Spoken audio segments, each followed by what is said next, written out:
বিসমিল্লাহির রহমানির রহিম। সুপ্রিয় দর্শক, আসসালামু আলাইকুম। আমি আজকে যে রেসিপিটা শেয়ার করছি এটা হচ্ছে পাস্তা রেসিপি, হোমমেড পাস্তা। আর হোমমেড যে কোনো জিনিসই কিন্তু স্বাস্থ্যকর এবং অনেক মজার হয়। তো হাতের কাছে নুডলস পাস্তা কিছুই না থাকলে এরকম কিন্তু চটজলদি পাস্তাটা তৈরি করে নেওয়া যায়, আর যেটা খেতে কিন্তু অসাধারণ লাগে যেহেতু এটা হোমমেড। আমি চলে যাচ্ছি মূল রেসিপিতে। এখানে নিয়েছি আমি আটা, 1.5 কাপ আটা নিচ্ছি। যে আটাতে রেগুলার রুটি খাওয়া হয় সেই আটা দিয়ে এটা তৈরি করে নেওয়া যায়। আর 1.5 কাপ আটাতে কিন্তু অনেকগুলো পাস্তা তৈরি করে নেওয়া যাবে। আমি স্বাদ মতো একটু লবণ মিশিয়ে নিচ্ছি। লবণটা শুকনো আটার সাথে একটু নেড়েচেড়ে মিশিয়ে নিচ্ছি। আর হেলদি ওয়েতে পাস্তাটা তৈরির জন্য আমি এখানে একটা ডিম ইউজ করছি। তো ডিমটা চাইলে স্কিপ করা যাবে। আর ডিমের সাথে আটা মেখে নিচ্ছি। আর নর্মাল পানি দিয়ে আমি একটা ডো তৈরি করে নেব। সামান্য তেল দিয়ে দিচ্ছি, এতে করে ডোটা একটু সফট হবে আর কি। তো ভালো করে মেখে নিয়ে আমি নর্মাল টেম্পারেচারে থাকা পানি দিয়ে মসৃণ একটা ডো তৈরি করে নেব। ডোটা একটু শক্ত হবে, একটু রুটি যেভাবে ডো করা হয় তার চেয়ে একটু শক্ত হবে, যেটা দেখতে পাচ্ছেন। আর ডোটা আমি রেস্টে রেখে দেব এই 3 থেকে 4 মিনিটের মতো, যতক্ষণটা হাতটা ধুতে সময় লাগবে আর কি। তো আমি 4 মিনিট পরে আবার ফিরলাম। এর মধ্যে ডোটা কিন্তু আরও একটু সফট হয়ে এসছে। এবার আমি ছোট ছোট লেচি কেটে ডোটা আমি আরও কিছুক্ষণ মধ্যে রুটি বেলে নেব। তো এভাবে করে আটা দিয়ে আমি রুটিটা বেলে নিচ্ছি।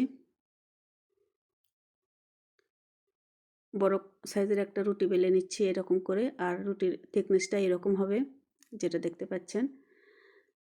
আর আমি সবগুলো পাস্তা একই সাইজের হওয়ার জন্য স্কোয়ার শেপে কেটে নিচ্ছি এরকম করে, দেখতে পাচ্ছেন একটা স্কেলের সাহায্যে। তো আপনারা চাইলে এভাবেও কাটতে পারবেন, অথবা ছোট ছোট কৌটার মুখ থাকে, গোল সাইজের মুখ, সেটা দিয়েও ছোট ছোট করে গোলাকৃতি কেটে নিতে পারবেন। অথবা হাতের কাছে যেন কোনো কুকি থাকে ছোট ছোট, সেটা দিয়েও কেটে নেওয়া যায়। যার যেমন ইচ্ছা হাতের কাছে যেটা থাকবে সেভাবে কেটে নিলে হবে। তো আজকে আমার পাস্তাগুলো ফ্লাওয়ার পাস্তা হবে। তো এভাবে স্কোয়ার শেপ কেটে নিয়ে আমি হাতের সাহায্যে এভাবে দেখতে পাচ্ছেন যেভাবে ফ্লাওয়ারগুলো তৈরি করে নেব। এখানে বলে বোঝানোর কিছু নাই, দেখে বুঝে নিতে হবে। তো আমি আরেকটা তৈরি করে দেখাচ্ছি। এভাবে 2 পাশটা চেপে ধরে পেছনের 2 সাইডটা আবার একটু চাপ দিলেই ফ্লাওয়ারের মতো একটা ডিজাইন চলে আসবে, যা দেখতে কিন্তু অসাধারণ লাগছে। তো এভাবে করে সবগুলো ফ্লাওয়ার আমি তৈরি করে নিলাম। এবার এটা সিদ্ধ করে নেব। আগে থেকে আমি চুলাতে পানি দিয়ে নিয়েছি পর্যাপ্ত পরিমাণ, পানিটা ফুটিয়ে উঠেছে। আর দিয়ে দিচ্ছি সামান্য পরিমাণ সয়াবিন তেল, এতে করে একটা ফ্লাওয়ার আর একটার সাথে লেগে যাবে না। এখানে একটু লবণ ইউজ করা যায়, যেহেতু আমি খামিরের মতো লবণ দিয়েছি আমি লবণটা দিলাম না। এবার দিয়ে দিচ্ছি আমি পাস্তাগুলো আমি 7 থেকে 8 মিনিট পর্যন্ত হাই হিটে রান্না করে নেব। ভিতরে যেন নরম না থাকে সেটা চেক করে নিলেই হয়ে যাবে। আমার পাস্তাগুলো রান্না করা হয়ে গেছে প্রথম ব্যাচের, তা আমি তুলে নিচ্ছি। আর এভাবে করে সবগুলো পাস্তা আমি সিদ্ধ করে নিয়েছি। এবার এটা রান্না করার পালা। আমি চুলা অন করে সয়াবিন তেল নিচ্ছি। আমি পাস্তাতে ডিম ইউজ করব। 2টা ডিম আমি ফেটিয়ে নিয়েছিলাম সামান্য লবণ আর মরিচ দিয়ে। ডিমটা এভাবে ঝুরি ঝুরি করে ভেজে তুলে নিচ্ছি। এখানে চাইলে আপনারা চিকেনও ব্যবহার করতে পারেন, কিংবা যে কোনো ধরনের মাংস ইউজ করা যায়, কিংবা হাতের কাছে যদি কিছু না থাকে কিছু না দিলেও হবে। আর এবার দিয়ে দিচ্ছি আমি 2 টুকরো বাটার। বাটারটা মেল্ট হওয়া পর্যন্ত ওয়েট করব। এখানে চাইলে সয়াবিন তেল দিয়েও রান্না করা যায়। আর এখানে দিচ্ছি 1 গ্লাস দুধের মতো আমি 1 টেবিল চামচ কর্নফ্লাওয়ার মিক্স করে নিচ্ছি। একটা সলিউশন তৈরি করে নিচ্ছি, এটা পরে আমি ইউজ করব। তো বাটারটা মেল্ট হয়ে গেছে, আমি দিয়ে দিচ্ছি রসুন কুচি। আমি একটা বড় সাইজের রসুন কুচি করে নিয়েছি। রসুনগুলো একটু ব্রাউন করে ভেজে নিচ্ছি। আর এখানে দিয়ে দিচ্ছি কাঁচামরিচ, 5 থেকে 6টি কাঁচামরিচ কুচি করে নিয়েছি। একটা টমেটো কুচি করে নিয়েছি। পেঁয়াজ দিচ্ছি 1 বাটি, কুচানো পেঁয়াজ। আর গাজর দিচ্ছি 1 বাটি। আর দিয়ে দিচ্ছি কাজু বাদাম পেস্ট 1 টেবিল চামচ। এখানে সবগুলো সবজি আমি একই ধরনের করে কেটে নেওয়ার চেষ্টা করেছি।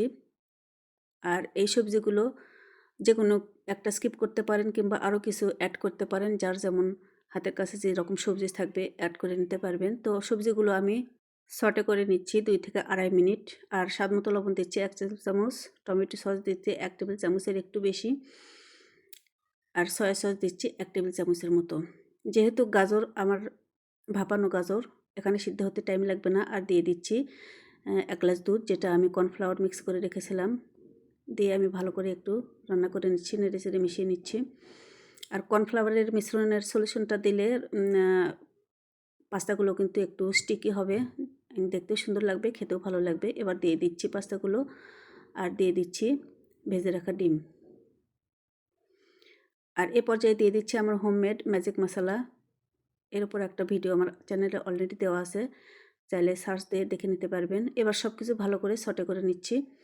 আবার আমি সটে করে নিচ্ছি 2 থেকে আড়াই মিনিট চুলার হিটটা হাইতে রেখে। আমার রান্না এবার কমপ্লিট। পরিবেশের জন্য লবণটা চেক করে নিচ্ছি। তো দর্শক, তৈরি হয়ে গেল অনেক মজাদার হোমমেড ফ্লাওয়ার পাস্তা রেসিপিটা। আর এটা যেহেতু হোমমেড অবশ্যই হেলদি। আশা করছি চেষ্টা করবেন একবার। যাদের বাসায় বাচ্চা আছে, বাচ্চাদের টিফিনে দেওয়া কিংবা সকাল বিকেলে নাস্তায় এরকম চটজলদি রেসিপিটা করে নেওয়া যাবে। দেখতে কিন্তু অসাধারণ মশলা আর খেতেও কিন্তু অনেক মজার। একবার আশা করছি ট্রাই করবেন রেসিপিটা ফলো করে। তো আজকের রেসিপি ভালো লাগলে একটা লাইক দিতে ভুলবেন না। সেই সাথে আমার সাথে থাকার জন্য চ্যানেলটি প্লিজ সাবস্ক্রাইব করে নিয়ে নিয়মিত চ্যানেলের সাথে থাকবেন। আর ফেসবুক পেজ সেই সাথে ফলো দিয়ে রাখবেন। আর ফ্রেন্ডস আর ফ্যামিলির সাথে সম্ভব হলে বেশি বেশি শেয়ার করবেন। দর্শক, এতক্ষণ আমার রেসিপি দেখার জন্য সবাইকে অনেক অনেক ধন্যবাদ জানাচ্ছি। আর সেই সাথে আগামী রেসিপি দেখার আমন্ত্রণ জানাচ্ছি। সে পর্যন্ত সবাই অনেক অনেক ভালো থাকুন। আল্লাহ হাফেজ।